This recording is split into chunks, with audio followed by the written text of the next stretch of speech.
غرور کا انجام، ایک سبق آموز اور حقیقت سے قریب اردو کہانی۔ حصہ اول، تعارف۔ شہر کے پوش علاقے گلزار ہاؤسنگ سوسائٹی میں ایک شاندار محل نما بنگلہ تھا، جس کے سامنے دو چمچماتی گاڑیاں، مسلح گارڈز اور دن رات کام کرنے والے نوکر چاقو چوبند کھڑے رہتے تھے۔ اس محل کے اندر رہتا تھا مراد خان، ایک کامیاب بزنس مین جو اپنے غرور اور تکبر کے لیے جانا جاتا تھا۔ مراد خان ہمیشہ اعلیٰ لباس پہنتا، قیمتی گھڑی باندھتا اور غریب لوگوں سے بات کرنا اپنی توہین سمجھتا۔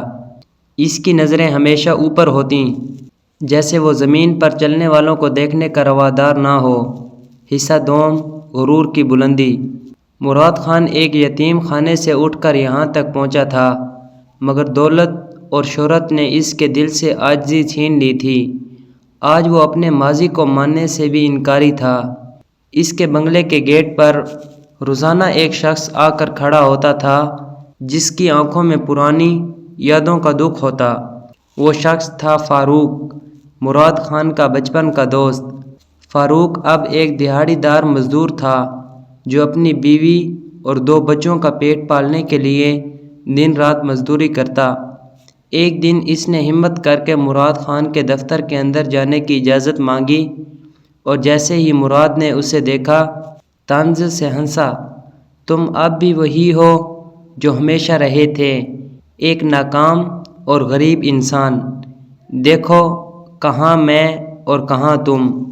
فاروق نے کچھ نہ کہا، صرف ایک جملہ بولا، مراد، وقت ایک سا نہیں رہتا۔ جو آج تمہارے پاس ہے، کل کسی اور کے پاس ہوگا۔ مراد نے قہقہ لگایا اور چوکیدار کو اشارہ کیا کہ اسے باہر نکال دو۔ حصہ سوم، تقدیر کا پلٹنا۔ وقت کا پہیہ گھومتا ہے اور گھومتا ضرور ہے۔ چند مہینوں میں مراد خان کی کمپنی کو ایک بڑی قانونی جنگ کا سامنا کرنا پڑا۔ اس کے بزنس پارٹنر نے اسے دھوکہ دیا، لاکھوں روپے کا فراڈ ہوا۔ ایک ایک کر کے تمام اثاثے ضبط ہو گئے، گاڑیاں، بنگلہ، بینک بیلنس، سب کچھ ہاتھ سے نکل گیا۔ وہی مراد خان جو کبھی آسمان پر چلتا تھا، اب زمین پر بھی پاؤں رکھنے کے لیے جگہ ڈھونڈ رہا تھا۔ آخری وقت آیا تو وہ ایک پارک کی بینچ پر بیٹھا تھا، بکھرے بال، میلی قمیض اور خالی نظروں سے آسمان کو تک رہا تھا۔ حصہ چہارم، دوستی کا اصل مطلب۔ ایک شام جب وہ بینچ پر بیٹھا بھوکا پیاسا بے بس تھا، تو کسی نے پانی کی بوتل بڑھائی۔ نظریں اٹھا کر دیکھا تو سامنے فاروق کھڑا تھا، وہی شخص جسے اس نے کبھی اپنے دفتر سے نکلوا دیا تھا۔ مراد خان کی آنکھوں سے آنسو رواں ہو گئے۔ فاروق، میں نے تمہیں بے عزت کیا، تمہاری غربت کا مذاق اڑایا، اور آج خود انہی گلیوں میں بھٹک رہا ہوں۔ فاروق نے نرمی سے اس کے کندھے پر ہاتھ رکھا اور کہا، مراد، تمہارے غرور نے تمہیں نیچے گرایا، مگر تمہاری انسانیت اب بھی تمہیں بچا سکتی ہے۔ آؤ نئی شروعات کرو۔ حصہ پنجم، انجام اور سبق۔ مراد خان اب فاروق کے ساتھ رہنے لگا۔